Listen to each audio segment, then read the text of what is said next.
What's up, collective fam? It's your boy Tony the Toy Rat back with another rigorous resin review for new PVC pre-used and preview. Brand new Spider-Man. Black suited Spidey from the 1984 Secret Wars comic book. Okay, we'll talk all about it in a minute. First, we gotta crack it open, but I'm excited. I hope you are. Let's get it. What is up, collective fam? We are back. I got a zoom in, zoom out situation happening with my cameras right now.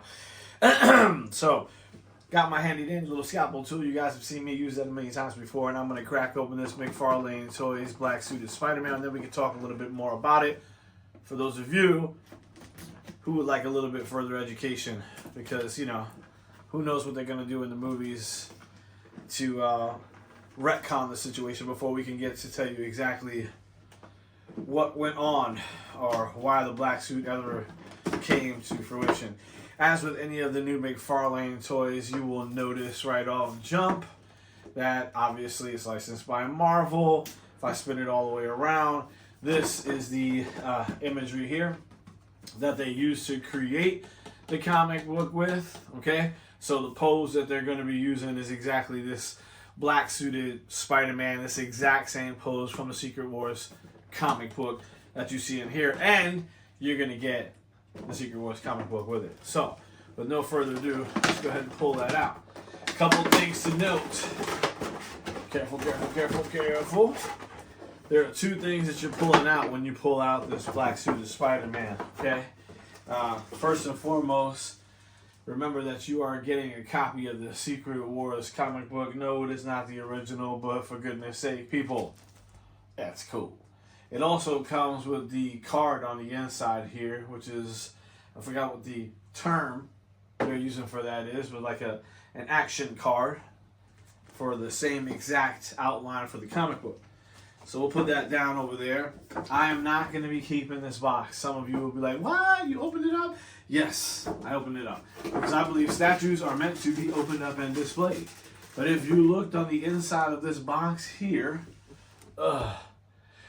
hopefully you guys can see in there. Basically, all of the Mcfarlane toys are the 1/6 scale, that are the comic accurate style, have this interior where it looks like there's a bunch of comic books sort of colliding together in different panels. It's pretty cool, but you guys know we don't keep boxes, and the best way to save planet Earth is to recycle. So we recycle. Somebody commented that I just like throwing things. You would not be entirely wrong. You would not be entirely wrong. Oh, I see a piece of damage, and my heart is broken immediately. Oh, I'm hoping I can fix this with some tape. Do you see that right there? The dangliness of it? Oh, man, I didn't do anything to hurt this guy. This is the diorama background. This is what sits out in front of the character. Why is this one important? More than most, more than the other versions that we've gotten here with Mcfarlane toys? Well, I'll tell you why. Because this is the actual comic book cover that sits behind it. So it makes this pose he's doing actually worth seeing. So this has to go up. I have to be able to somehow repair this little flap of skin that was cut off somehow. So, points, guys, points. Ugh, that's harsh. Obviously, the second part of this, or what you're going to be getting out of this, is our Spider-Man figure, okay? Mcfarlane Toys does a pretty good job of knotting this stuff up back here. I understand it, but can't stand it. If that helps at all. Takes a while to pull all the stuff out. I'm going to prove myself wrong on that. I've got more adept at its removal over time here. So let's see what other fancy little ones they cut in here. We'll see. Could have been that simple, I know. I don't see any binding. Oh! I see one more. Ha! Almost got away with no other ones there. There's one more holding the base on. But listen, as far as these go, that's not bad. Throw that trash away. Obviously, this is the container that the figure came encased in. unless you're planning on keeping it encased in the plastic, which why the hell did you take it out then? But if you are planning on doing that, great. Put it back in the box and put it away. If you're like me, do yourself a favor. Do the earth a favor. Recycle. Okay, fellas. Ladies and gents. People of all backgrounds. This is my first time taking a look outside of the box. And I will have lots to say, especially about this base. For now, I am going to set it down. And you know how we do? We got to do a full body spin. So let's take care of that first. Then we'll sit down together and have a conversation about who, why, what, when, all that wonderful stuff. Catch you up on it and give you my feedback on whether or not you should spend the $50 that I spent. All right, guys. This is Black Suited Spider-Man. Time for a full body spin.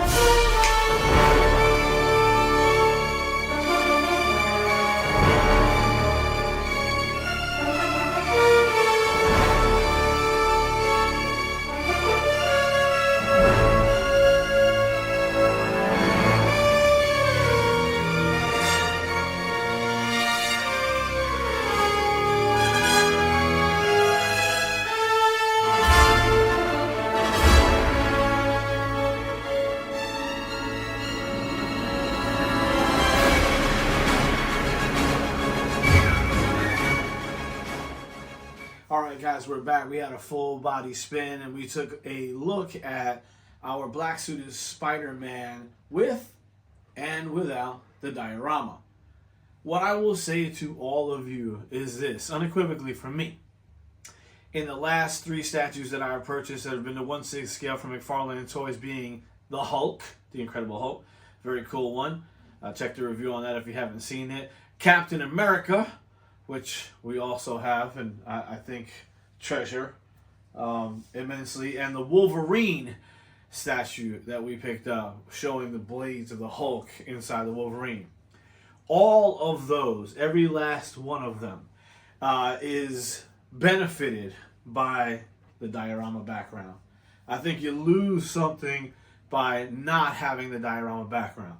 Why am I telling you all of this? Well, hopefully what you got from that is keep the damn diorama background. And the reason I say that is I'm going to give you some basic housekeeping measurements for those of you who need to find a location to place these things. You can see in the background back here, there's the Wolverine and there's the Hulk down there. Again, very much benefiting from those diorama backgrounds. So it is approximately 6 inches wide, long, deep. 6 inches deep. So stupid. 6 inches deep. All right, wide we have 9 inches, 6 by 9. Okay, and then height-wise we are looking at 1 foot exactly. 6 by 9 by 1 foot. I left this up here for just the reason so you guys can have an opportunity one more time to take a look at it with the diorama background on there. And we will now remove the diorama background, set it somewhere gently, and talk about just the statue. Okay? We're also going to take the comic book that was hiding behind it. Again, one more time, guys. Along with the diorama background, even though I haven't taken the time to flip it yet, as you can see, the card is on the inside. It's sort of your mini COA. Kind of tells you what this is. You can take it out of the package, but I haven't had the heart to open these up yet and move them around. I've had to shake it. In any case, you got another copy of the book. I have the original, and what that means for me is I get to actually crack this open and thumb through it again. I'm not hurting the original comic. So take that as a mega plus, guys. All right. What do you say? Let's chop it up. Let's start talking about black suited Spidey. All right, let's get into it. First things first. Let's reposition ourselves. Boop. We have repositioned. And now we're going to talk a little bit about the black suited Spider-Man. First, couple of little things you may or may not have known. This was not originally a Marvel inception. Nobody at Marvel came up with this idea. Apparently there was a contest back in the 80s, and a gentleman by the name of Randy Schueller, I believe it is, submitted the idea for black suited Spider-Man with the purpose of it being stealth, things of that nature. My buddy, Jim Shooter, who at that time was the editor-in-chief of Marvel Comics, purchased the idea from Mr. Schueller for a total of $220. In today's money, that's about $500. They bought the idea of black suited Spider-Man, and you really wouldn't see it emerge again until the origination of the character, which is talked about in, I believe, Secret Wars 8 in the 1984 year. In the year 1984. So they came out with that, and they were able to give a backstory to the whole need for the whole suit to emerge. Now, you guys, if you haven't heard about that, real quick, he didn't know what he was doing. He spoke to Reed Richards of the Fantastic Four. His suit was damaged. He was told that there was a location for a suit that was stronger than anything he'd ever done before, and it was malleable and had the properties of the Fantastic Four's suits, which could, if you can stretch, it will turn invisible with you. So basically mimicking the properties of the owner of the suit. Well, when Spider-Man put it on, he didn't realize it was actually a containment unit for what would be known as Venom. And that is how the original black suit came to join with Peter Parker. At one point, he began fighting crime with it after he got back from Battleworld, fighting crime with it until he realized that it was trying to bond with him on a permanent level, and then using sonic vibration, had to have it removed. It then joined with Eddie Brock, and the rest is history. And now Venom wants to be an anti-hero. Well, I think not. Evil alien. That's what he is. We are Venom. That was my best Tom Hardy Venom. In any case, guys, that is the origination of the black suited Spider-Man. What I want to do real quick is compare him with what the criteria they gave us to compare him with. And that is the comic book. Okay? They gave us this comic book and they said, hey, I want you to tell us how good we did. Now, they didn't say that to us, but they gave me the reference material that they used to create this piece. So they must be pretty bloody sure of themselves, eh? Like, put this reference up and then give me the statue to look it up with it. Oh? In any case, nobody better hurt me for that accent. In any case, this is what we got. Secret Wars, yes, that's correct. Marvel Superhero Secret Wars number 8, as is listed here in the front of the book. If you guys can't see that, well, we'll have to pop it up on screen somehow for you in any case. And it shows Spider-Man in just this pose, just the pose that we're looking at him with together right now. Just the exact same pose. So, whenever I do my reviews, we always try and start with the same thing. We say portrait. The portrait, right? We talk about the portrait. It's Spider-Man. So, 3 cheeses. They nailed it. I mean, I'm not sure how you can mess this one up. Big eyes, black suit. All right. If we want to delve a little bit further into this comic book accurate statue by Mcfarlane toys of the black suited Spider-Man, I would say they went so far as to match it in all the tonality, which means they highlighted it in this sort of turquoise blue, which has been mimicked all throughout the statue. Let me reposition this guy down here a little bit. It's been mimicked all throughout the statue. You can see those highlightings in blue. So in terms of mimicry, in terms of obtaining what would, should have been very easy to do, I would hope. But they did a match-for-match, line-for-line color orientation of the front of the back suit of Spider-Man, okay? I'm going to have the same complaint. Well, you know what? Not this time. I'm not going to have a complaint at all. it does look like they took the opportunity to also do some back paint, some highlights there. So they may have been listening last time I talked when they decided they weren't going to give any treatment to the back of the character because, the expectation is that it's going to be facing the diorama the whole time, so why bother? But in this case right here, they actually did. They did the back of the thighs here.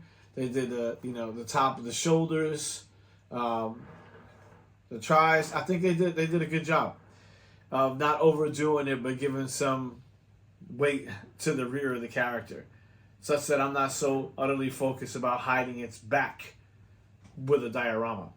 Now, you guys, you can argue that you can leave this exactly the way it is and you don't need the diorama. And I would say, yeah, you're absolutely right. I mean, but the diorama is the back of this comic book. Please note that when you put him in front, it makes it look as though there's a three-dimensional effect. Because he is positioned exactly the way he is in the book. The only difference is he is emerged from the page, and everything else is left on there, and they put it in a corner. This is one of the slicker diorama orientations that I would say they've put together so far. In the other two orientations, the other three, the Hulk has some semblance of reality with the blowing up of bricks behind him. But in terms of the Captain America statue, it has sort of a World War II, we just had a major bomb explode behind us vibe that isn't in the comic book, which is the assassination plot. And then we have, what was the third one? The Wolverine, Woo, brain fart. Then we have the Wolverine, and the Wolverine had basically a green background. The one with the comic accurate book that they did, and in that background, they wound up changing the whole back into a forest scene. So they're really awesome new scenes, but they weren't part of the book originally. This, for me anyway, is the first of the Mcfarlane Toys 1/6 scale comic accurate statues that provides a diorama that is exactly what it was in the comic book.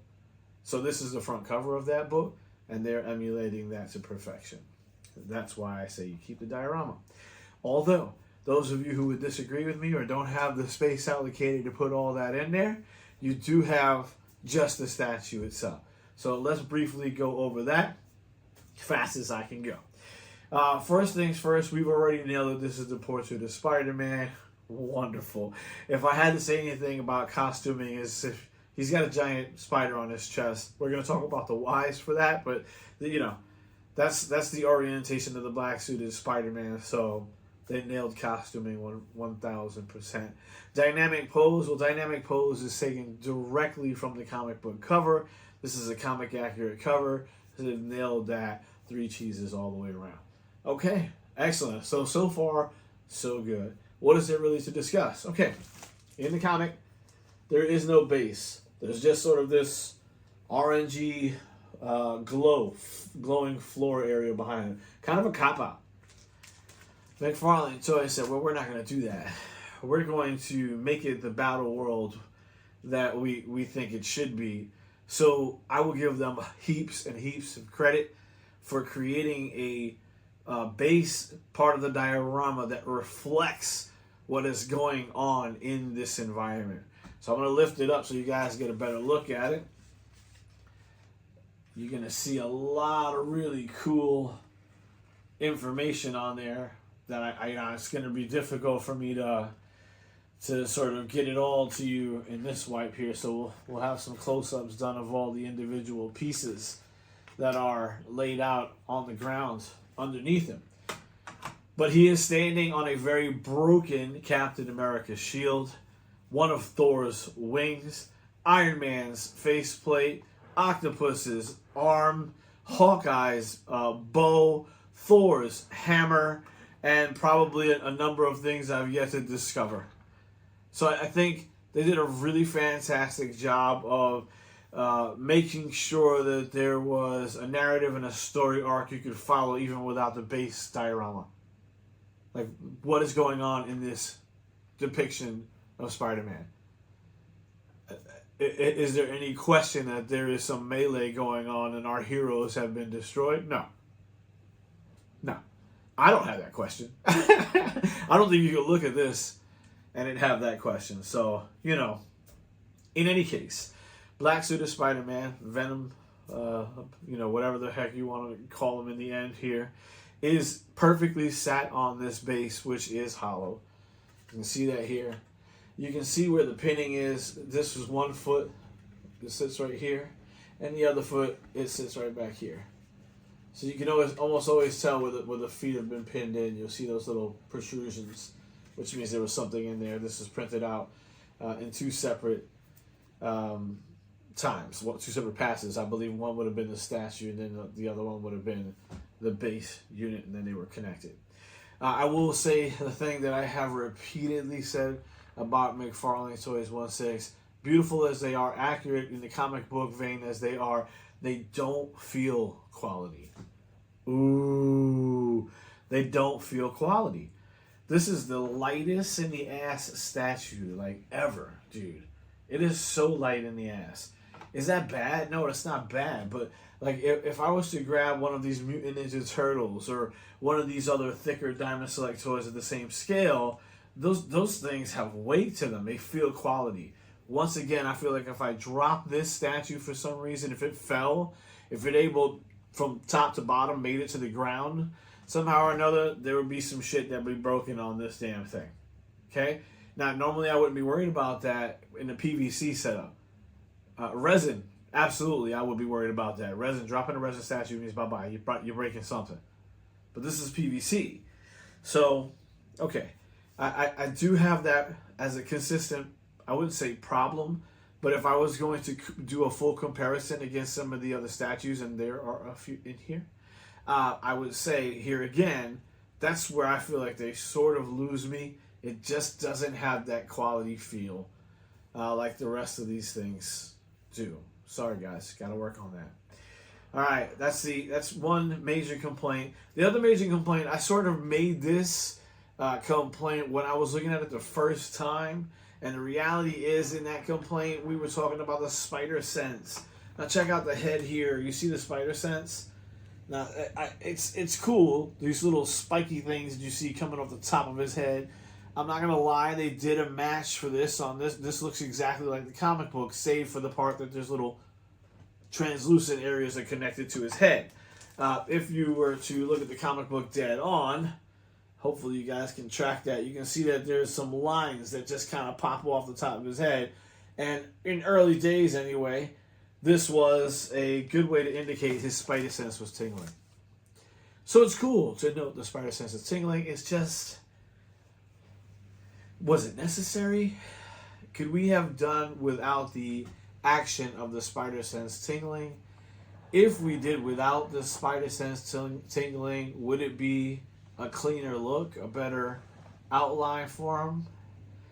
You know, it almost looks like he's growing spiky venom lines a little bit if you didn't know what was happening here. Now most people are going to look at this and go, oh, okay, that's stupid. It's Spider-Man, you know it's his spider sense tingling. Sure. I mean, you're right to an extent. You're right to an extent. I dare not argue with you. You're classier than that. So I'm going to say to you, agree to disagree. If you enjoy those spider sense spikies, I almost wish it was like a fitted piece you could lock on and take off somehow or another. I don't know. That would probably be my only complaint where that's concerned. Otherwise, this is a nostalgia piece. It definitely is a comic accurate piece. The price came in right around $49.99. I picked it up at Best Buy. I'm not sure if you can find them somewhere less expensive. There's going to be a lot more of these that are coming out, these comic accurate pieces. So I expect that I will be picking up more of them.